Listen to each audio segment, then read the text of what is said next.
खुदावंद यीशु मसीह के नाम में फजल टीवी के तमाम नाजरीन को मेरी तरफ से सलाम। मैं शुक्रगुजार हूँ फजल टीवी का और उसकी सारी मैनेजमेंट का जिन्होंने मुनासिब जाना कि आज खुदावंद के कलाम की बातें मैं आपके साथ शेयर करूँ।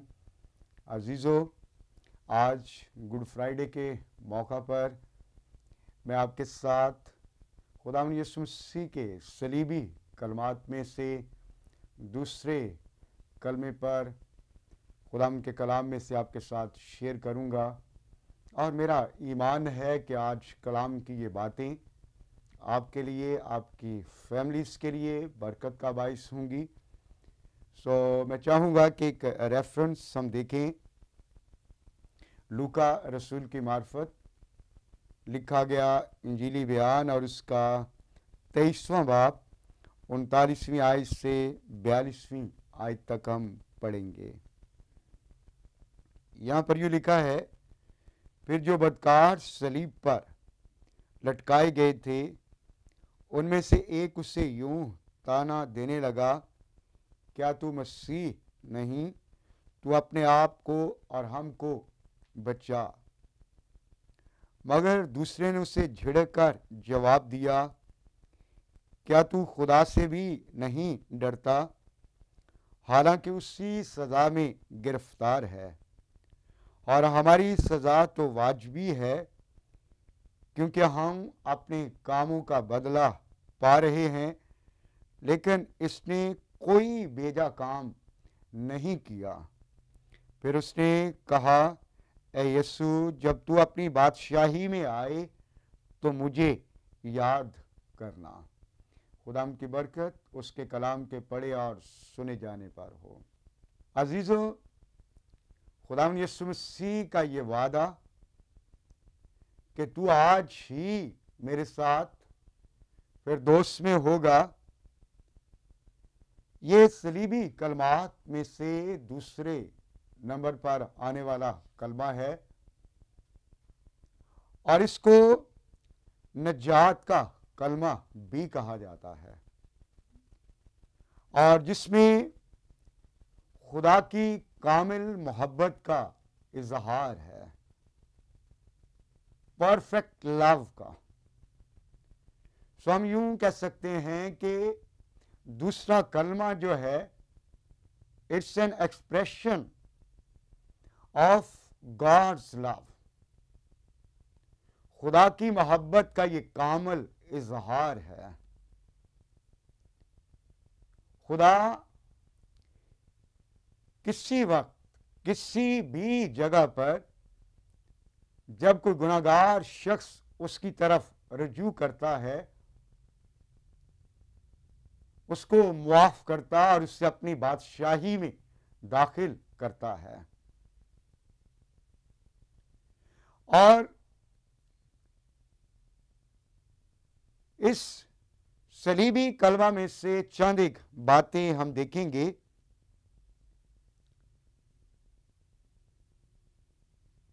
मसीह खुदावंद की दो बदकारों के दरमियान, दो डाकुओं के दरमियान मसलूबियत, और फिर हम देखेंगे अनरिपेंटेड रॉबर की स्टेटमेंट, यानी गैर ताइब डाकू का बयान, और फिर हम देखेंगे अ कन्विंस्ड रॉबर की statement of a convinced robber, और उसके बाद हम देखेंगे प्रॉमिस ऑफ क्राइस्ट, यीशु मसीह का वादा। इन चार बातों पर हम शॉर्ट टाइम में गौर करेंगे। दो डाकुओं के दरमियान यीशु मसीह की मसलूबियत,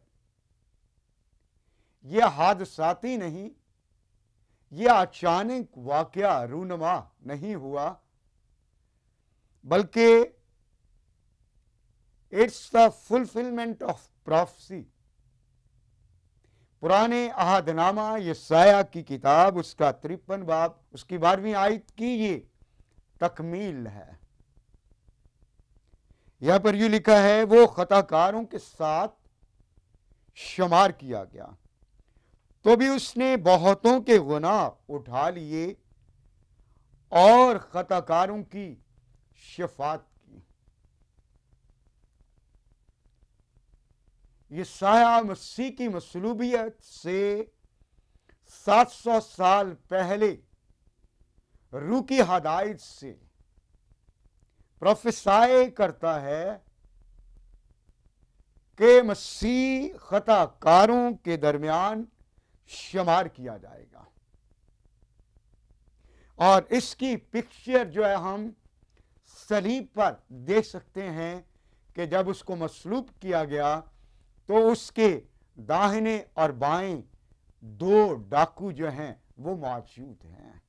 खुदावंद का बंदा लूका इन डाकुओं को क्रिमिनल यानी बदकार लोग कहता है, जबकि मरकस उस अपनी इंजील के 15वें बाब की 27वीं आयत में इस बात को बयान करता है कि वो कहता है कि दो डाकुओं के दरमियान, रॉबर्ट्स के दरमियान। सो मसीह खुदावंद डाकुओं के दरमियान, बदकारों के दरमियान और उस जमाना के जो बदनाम लोग थे उनके दरमियान मसलूब हुआ।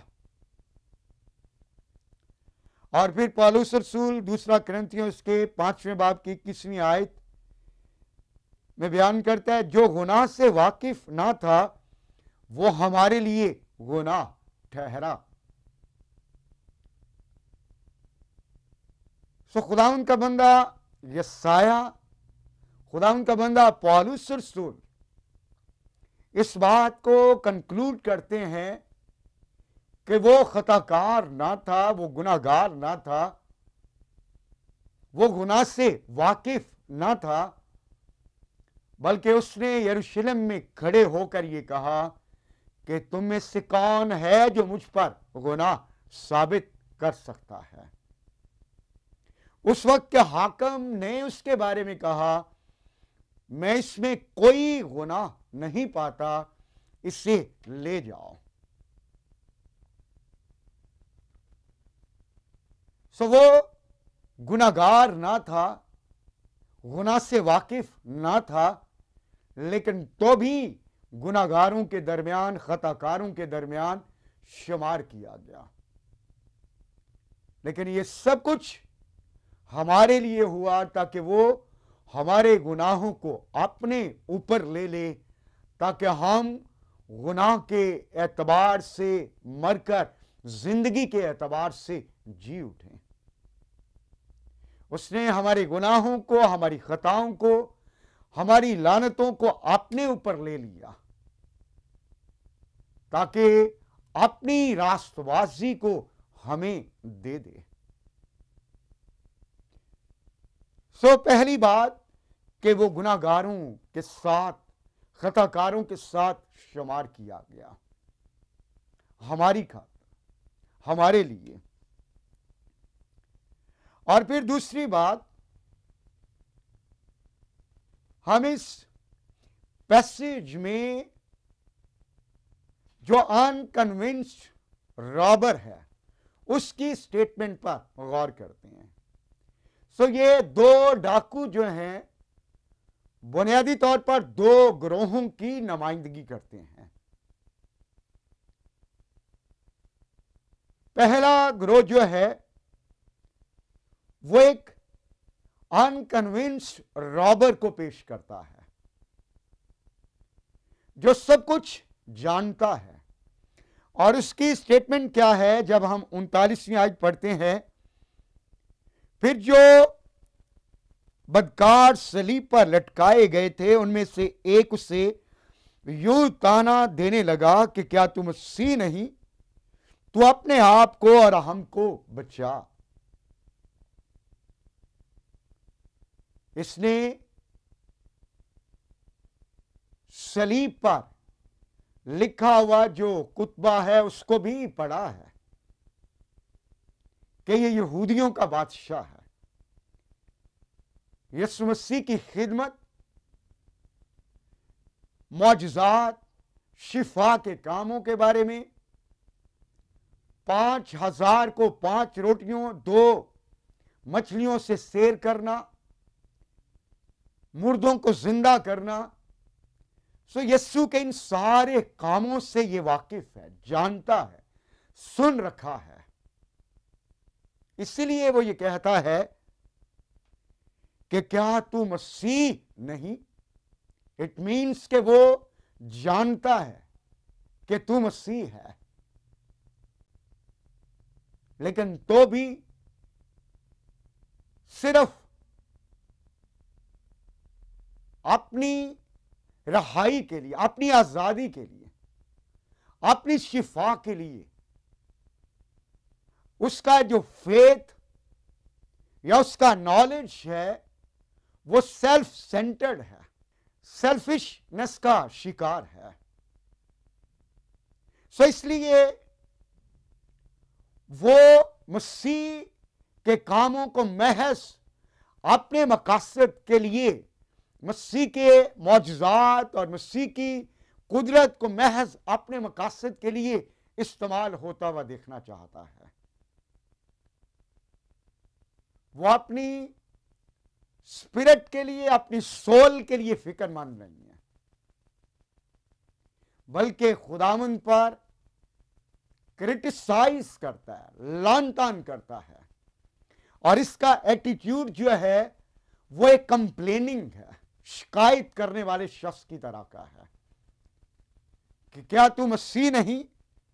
तू अपने आप को और हमको बचा। सो आज भी हमारे चौगिर्द, हमारे गिरदोनुमा में ऐसे बहुत से शख्स आपको दिखाई देंगे जो महज उसके पास अपनी बरकत, शिफा, मसाइल के हल के लिए ही आते हैं। और मसीह खुदाम से हमेशा यही क्वेश्चन करते हैं, क्या तू कादर मुतलिक नहीं? क्या तू मौजज़ात नहीं करता? क्या तू मुर्दों को जिंदा नहीं करता? सो हमें बचा। सो ये एटीट्यूड जो है, याद रखें, खुद गर्जी का रवैया है।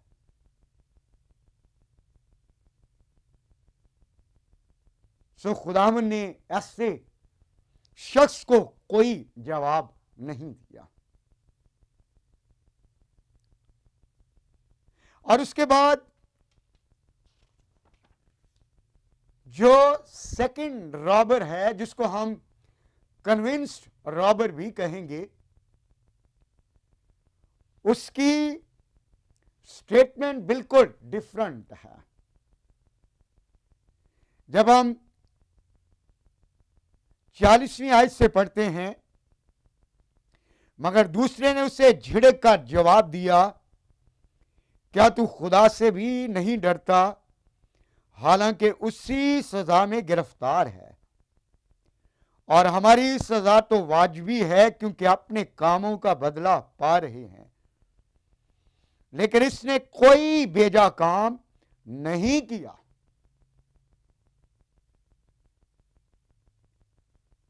फिर उसने कहा, ए यीशु, जब तू अपनी बादशाही में आए तो मुझे याद करना।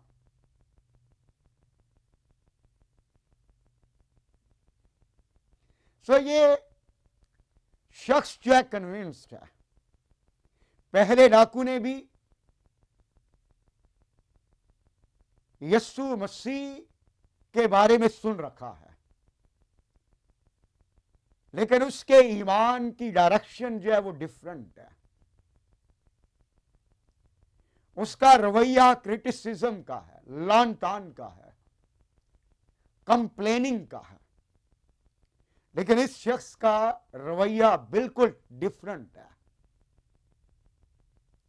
ये अपने गुनहगार होने का इकरार करता है। कि हमारी सजा तो वाजिबी है,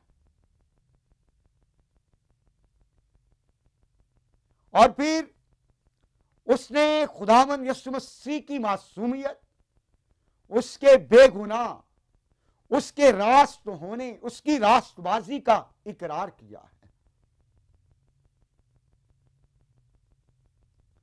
और यह शख्स जो है खुदावंद यीशु मसीह को बतौर निजात दहिंदा देख रहा है, और वो उसकी मौत और इवन के उसके जी उठने का भी मुकाशफा रखता है। उसकी ये स्टेटमेंट कि यीशु जब तू अपनी बादशाही में आए तो मुझे याद करना, उसकी ये रिक्वेस्ट इस बात का इजहार है कि वो यीशु मसीह के रास्तबाज होने का, वो यीशु मसीह के बादशाह होने का, वो यीशु मसीह की मौत और फिर जी उठने का मुकाशफा रखता है।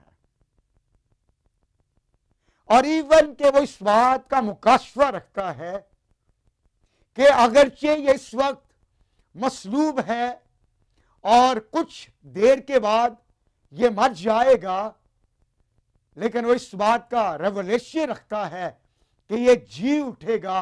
और यहां तक कि जब तो अपनी बादशाही में आए, इट मीन्स कि वो उसकी सेकंड कमिंग पे भी बिलीव करता है। सो उसकी कंप्लीट डिविनिटी का, उसके किंग होने का, उसके खुदा होने का उसके पास रेवलेशन है।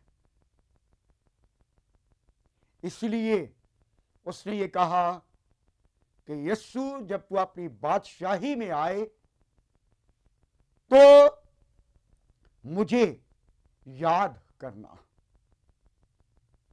और हम देखते हैं कि चूंकि वो अगरचे सलीब पर है, सो उसकी रिक्वेस्ट जो है वो एक मसलूब शख्स को बादशाह के तौर पर देखते हुए है।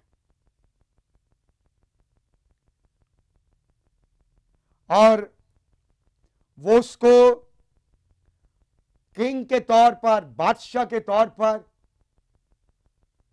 और उसकी आमदे सानी पर, इन सारी चीजों पर वो बिलीव करता है।